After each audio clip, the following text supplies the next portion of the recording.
episode of the More Than Just Money podcast. My name is Alistair Hunt. Leon Chastain. And we have a special guest in the booth. So proud of this young man, Noah. What's going on, Noah? Man, it's going good. Awesome. All right, so let me start with how it is I met you, but I really want to take it back to your freshman year because your story is so powerful, yeah. Right? So shout out to Ted Mackey up at Anna High School, connected me with some different teachers up there. What was your teacher's name that was over the graphics? Mr. Reynolds. Mr. Reynolds. Yeah. So Mr. Reynolds, he said, I want you to connect with this guy because I believe that there's some young entrepreneurs, especially in the graphic design, web design background. That's my bread and butter, right? That you'll be able to mentoring. And mentoring youth is one of my passions. So I said, all right. So Ted hooked me up, and she hooked up Mr. Reynolds. Mr. Reynolds said, I got a couple guys in here that I really want you to work with that, they have their own brands. They're trying to develop, social media, and they want to be social media management. And so he gave me a couple of guys to work with. But one guy stood out and working with all of them, and that was Noah. And so at the time, I was partnered with my good friend up at Jacked Up Nutrition, Kit Lamb. Shout out to Kit. And so we put you as an intern, doing the social media and teaching you social media management at Jacked Up. And then we just connected. We hit it off because you're a young entrepreneur. You have your own T-shirt brand. And I said, I really want to be able to pour into this guy. But so much has happened. And you've graduated and went off to play soccer overseas. And we'll get into that. But then we connected back at Walmart. You started telling me really about what it is that you were doing. Yeah. And I said, you know what? We got to be able to make this happen. Do me a favor. Turn down the headphones on that all the way down. There you go. Albertina had it up loud, and I could hear the feedback. And so I said, still hear it. What do I hear? The little sting? Yeah. I was going to say something. I wasn't sure if that was normal. Good. Huh? I wasn't sure if it was normal. No, that's not normal. That's not normal. I just kept on hearing, and it's the headphones the picking static. Because when you have it on your ears, you can't hear it. Yeah. So put those over there. Yeah. All right. Perfect. That's good. Well, this won't pick it up, so we're good. So then we reconnected. I was in Walmart. We were shopping. And I hear Mr. Alistair. And Leon, don't make jokes about how you start getting old when somebody calls you Mr. Alistair. That's it. And I was like, who calls me Mr. Alistair? And I turned around. It was Noah. We connected. I said, we got to get you on the podcast to be able to tell your story. Yeah. So backing it up, freshman year at high school, and you were on the soccer team? So my freshman year, I didn't go to Anna. I switched schools. Okay. And then I came back my sophomore year. Okay, so sophomore year. My freshman year, I stopped playing soccer. I went to a school called Williams Prep. It's like a smart school. My mom wanted me to try out. And so after that, it didn't really work out, but I ended up coming back to Anna. And so, I was like, I want to come back to play soccer. I want to play soccer. But I was really overweight. And so when I came back, it was heck. When I was the last person running when we did bleachers, I was terrible. And it's funny now because people are like, you're still playing. I remember you like below everyone. I was like, yeah, it's true. Because, I was, the worst player to when I was playing with them. Everybody was like, and a lot of people, kind of bullied me on it. They were like, oh, you're not good. He's not good. And, they would laugh at me when I made mistakes. But, mistakes are normal. So what? Yeah. But there was a switch that happened, right? Yeah, there's a giant switch. A shift. So what was that shift? That shift happened during COVID-19. So my sophomore year is when COVID happened, and so we had the season, and then after the season, actually it was towards we maybe had 2 or 3 games left, and they canceled the rest of the season, and we finished school online. And so I was like, man, I asked God. I was like, God, and I was talking to my mom. I was like, I'm tired of getting bullied. I don't want to be looked down upon. But, I don't want to change because of other people. I want to change because I want to do it. Right. And so after I did that, God was like, okay, start running, start working out, start training. And I was like, he started giving me ideas. And so I started training every day, running outside every day, every morning during COVID. And after COVID was, I even also God also provided me a personal coach from England who played professionally. He played against Pele as well. Wow. Yeah, he played against Pele. So and the connection was through my mom's friend. So originally, and it's funny because when I was with my mom, I asked her to help me go train when I was trying to lose weight, and she was like, yeah, I got you, let's go. And I got mad at her because, she's not perfect, she's not a soccer person. And so I got mad at her. She said, all right, I'm calling my friend. I'm not doing this right now. Yeah, so she called her little soccer friend. His name is John. Shout out to John. He's a really good guy. And so when I went to go train with him at the Allen Celebration Park, he brought a friend with him, and he's a guy from Kenya. He's Indian, but he's from Kenya. And then he he went to England to play professional soccer. Wow. And so he's like 60, 70 years old now.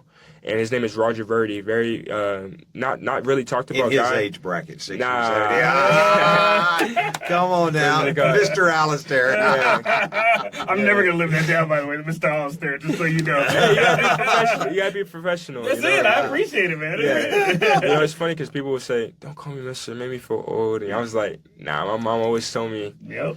But about what I was saying, like he brought the guy with him, and he was like really brutally honest. But like, of course, you need that when you want to get better. And so I was chubby. I was like really big. I was 260 pounds. 260. Wow.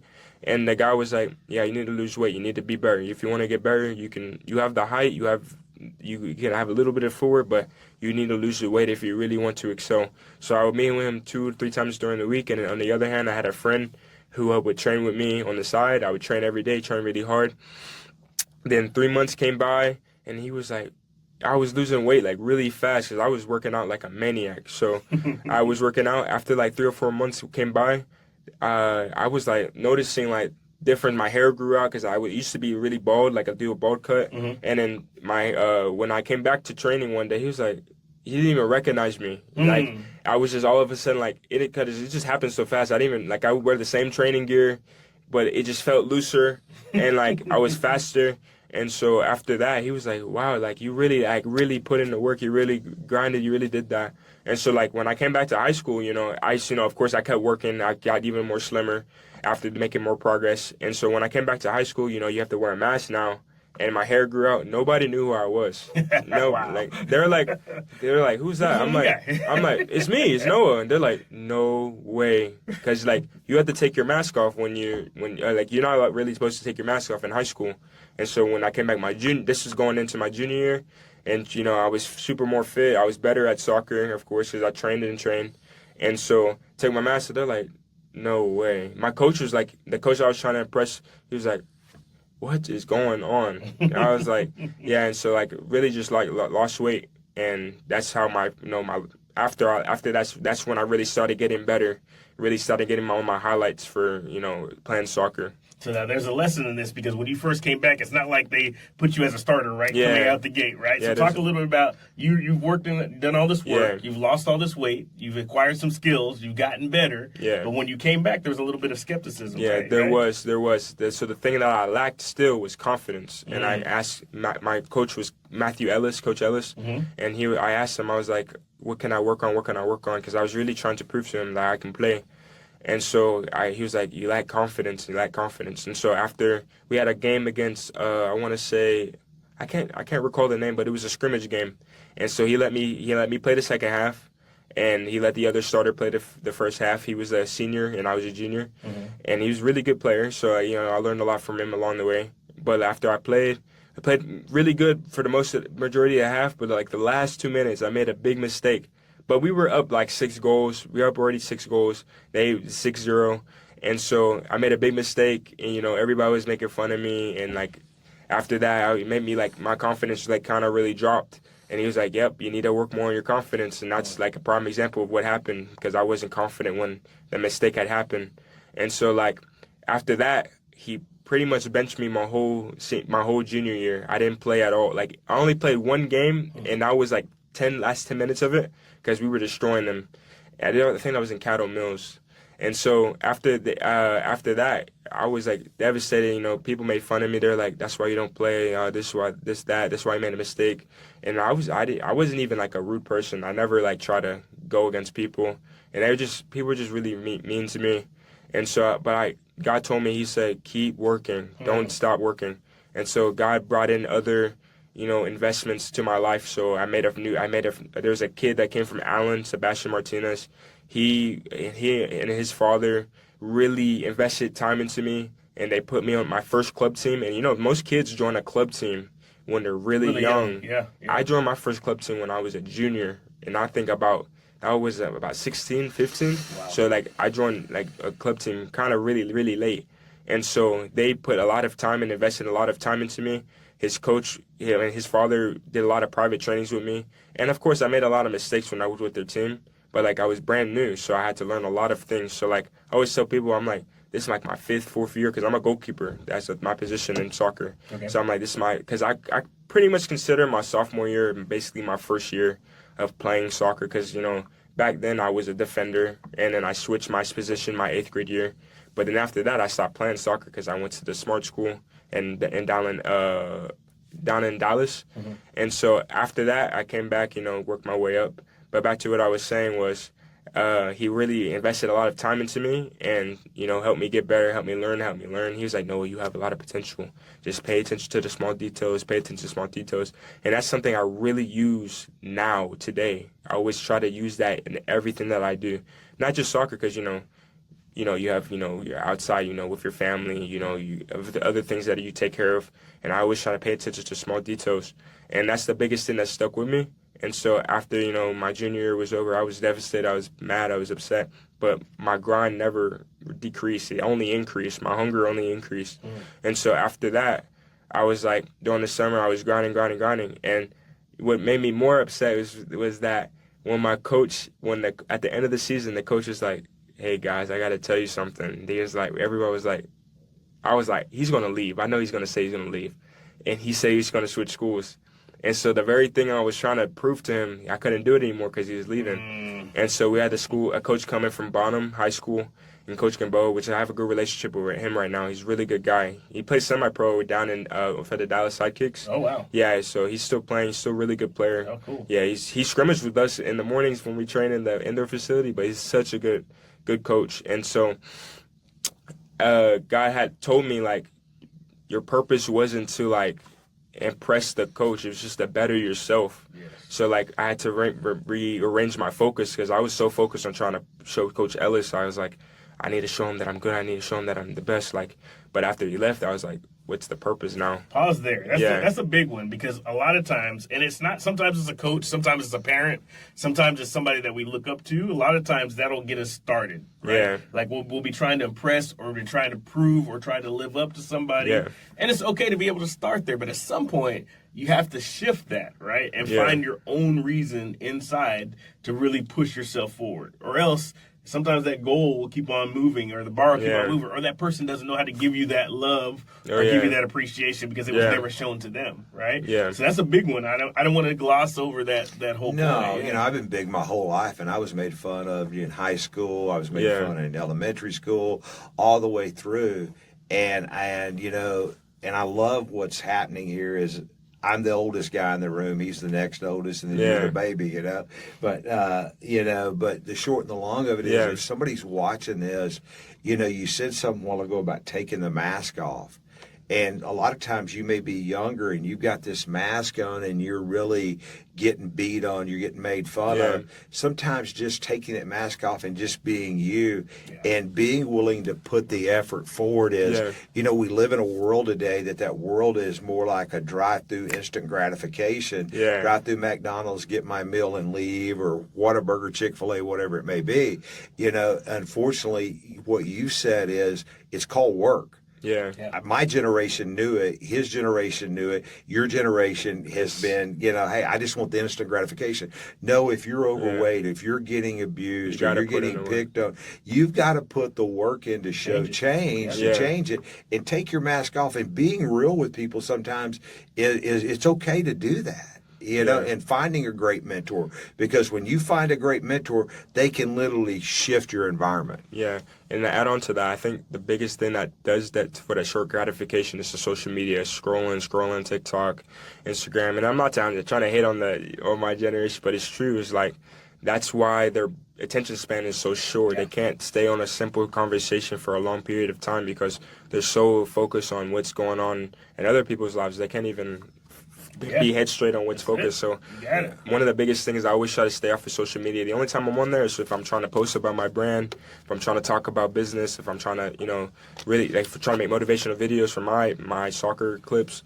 And so pretty much from that's what I wanted to add on to that, because I completely agree with you on that. You got to experience the world.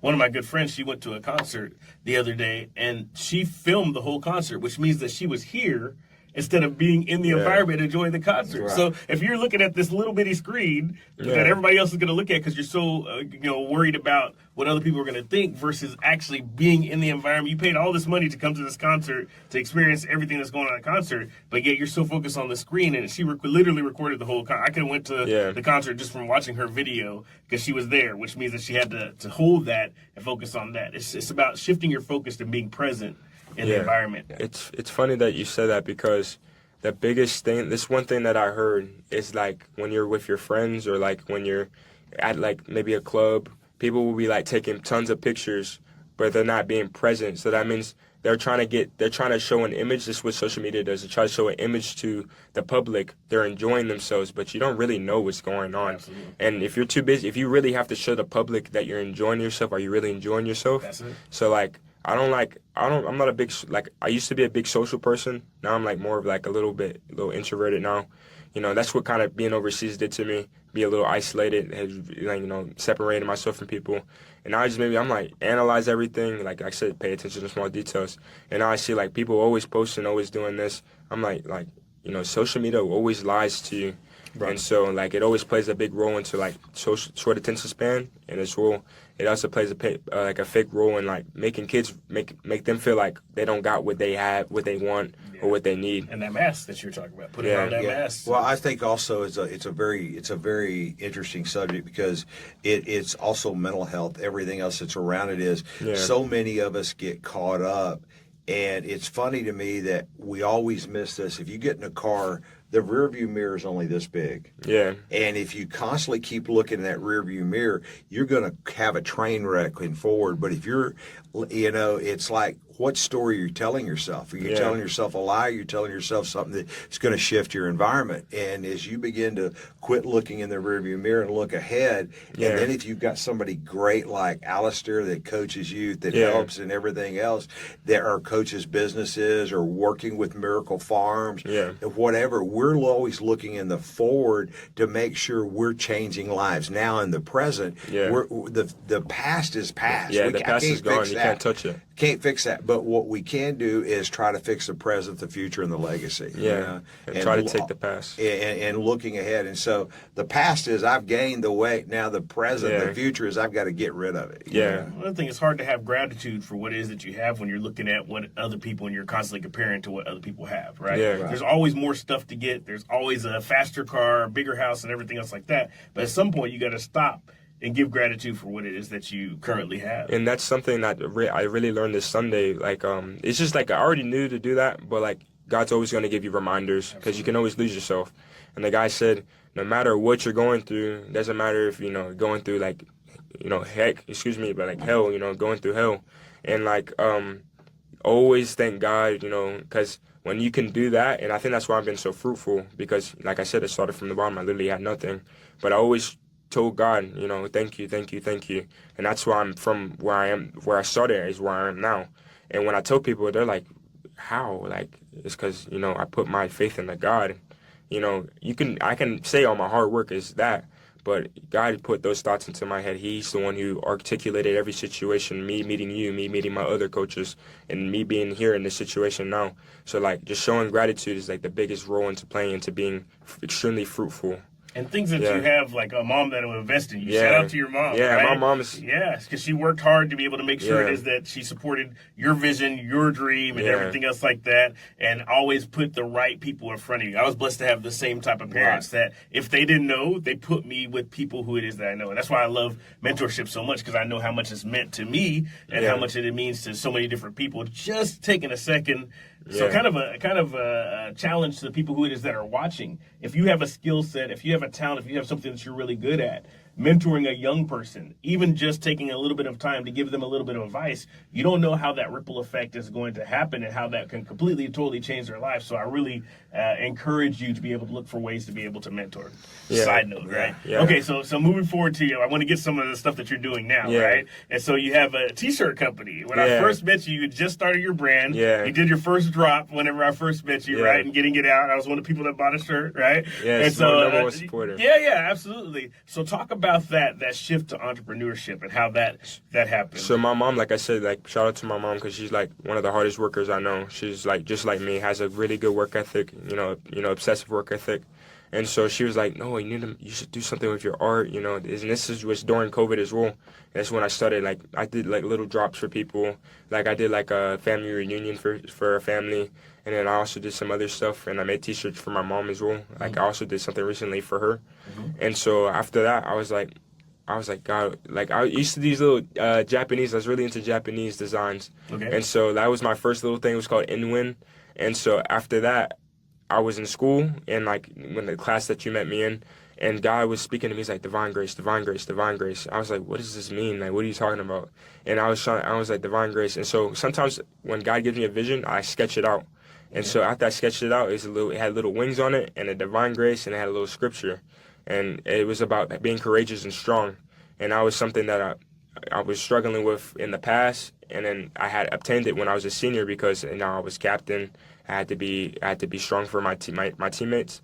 And so when I applied that to it, I was like, this could be a fire T-shirt. Why don't I make a sub dot for I was gonna say now N1 Productions, because it's a production, my production, Noah Windham's production, and I was gonna do a side project called Divine Grace, where it's called about spreading the word of God and the gospel, because I feel like that's something that is really struggled in my generation, and Lord, like people try to look down upon it, which is like really dumb to me because like backwards, right? Yeah, like come on, like I feel like people don't talk about it enough. Like I feel like it's like something that if someone is artistic and they have like a vision, I feel like that's the perfect timing for God to let that person and he go through that person and take God's vision and put it out however he wants you or articulates it.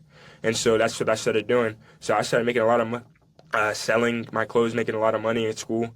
And so I was getting my brand out. So at this point, everybody's wearing my stuff at school. And then I had a little, Miss Burke did a little event. Shout out to Miss Burke. So she helped me as well. She helped me set up the little, I wasn't even in her class, and she helped me make shirts in the makerspace. And I wasn't even in her class. So it was a blessing for her to do that for me and Mr. Mackey as well. Yes. And so after they even held an event, they said, you can set your stuff up. Miss Height said I can put my art in there. And she also said I can apply my T-shirts. And so I sold a bunch of T-shirts there too. And so really, I was just really growing my brand. Everybody knew my stuff. Everybody's wearing my stuff. I had people text me even after I was graduated. They said, hey, man, I just saw someone wearing your shirt. I'm like, oh, really? That's awesome. I was like, it makes me feel good because, someone's still wearing my shirt. And it's a faith-based shirt that has a message. It was an older guy like you. Bought your shirt. Yeah, that was it. I was rocking it, right? Because it had a message. It wasn't just a T-shirt. It was a T-shirt with a message for young people, and you turned it into a brand at the high school. I mean, that's pretty powerful. Yeah, and I put wings on it because, if you want to fly high, you want to be courageous. You don't have wings. If you gotta pursue what you want to, and if you want to do that, you have to be able to. You gotta reach different elevations and fly high, basically. So that's the whole little message with that. And then I had a second one that had chains on it, and it was about unbroken faith, and so that's what I call that shirt. So what's it called? The whole idea behind that, I was trying to build upon my faith. That was really about me after I made that shirt. And so after I made that shirt, it was about me building my faith, having no broken faith. Because a lot was going on my senior year with me being a captain, me trying to... We kind of skimmed over that. So you come in your senior year, new coach, right? So now you had somebody else that you had to impress, right? Yeah. You hadn't had any play time your junior year. So how'd you go from that to captain of the team? So already my coach, like I said, the coach that was with me after I met the player, he came from Allen. I used to play for this Mexican league team called FC Juarez, and then I upgraded along the way, and that's how they sent me overseas. But I played for their youth team, and so after that, he told me, he said, be talk. Make sure you're yelling. Make sure you're talking to your team. Make it talking to your team. And so when I was playing my junior year, my senior year, I was always talking. So pause with me just a minute. When you're talking to your team, you're talking encouragement, right? Yeah. And so that even goes back to just everyday life. Yeah. If you maybe you have somebody that you sit next to at work, or maybe you have somebody that you live next to and are going through, and you don't really know what people are going through. Maybe your encouragement or your phone call could keep somebody from committing suicide. or mentoring them or helping them get over the hump. And so, yeah, I just wanted to throw that in there. It's not trash talking or it's talking down to somebody. It's actually being an encourager. Yeah. It's funny you say that because I like every time I talk to I feel like ever since I stopped talking as much because like I said when going overseas I became isolated.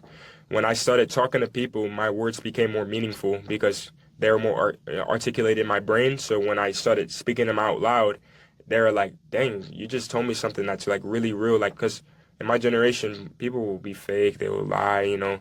But like, I feel like I want to be the person that's gonna be like, let's elevate each other. You know, we can be selfish at points, but at the end of the day, we all want to go to heaven. We don't want to go down there, you know. So like, let's elevate each other. So it's really good that you said that because I really think about that all the time. Well, you know, as you begin to change your story, yeah, what story you're telling. I grew up with a mom that everything that come out of her mouth was negative. Yeah, and she's, I believe, in heaven now. But that situation was a vocabulary choice that she made that was because of how her mother died at a young age and everything else. And the food was a stress relief and everything was just da-da-da-da-da-da. Yeah. And you have to find that point in life that you pull that mask off and you say, no matter what, I'm going to make my ceiling become my floor. And when all of a sudden you make your ceiling become your floor and your wings spread like on that shirt of yours, then all of a sudden the sky's the limit. You see a plane take off, that plane that's got the capability of flying at 35 or 40,000 feet, it doesn't stay at 10,000 feet. It keeps that elevating. American Airlines plane, it does, or whatever it may be, it booms, bounces, and it climbs. It doesn't go there instantly, it climbs. And so I think it's the same thing with your life. All of our lives is as you begin to live that life with a gratitude attitude, you start to climb. And as you begin to climb, then you have to be aware who's speaking into your life.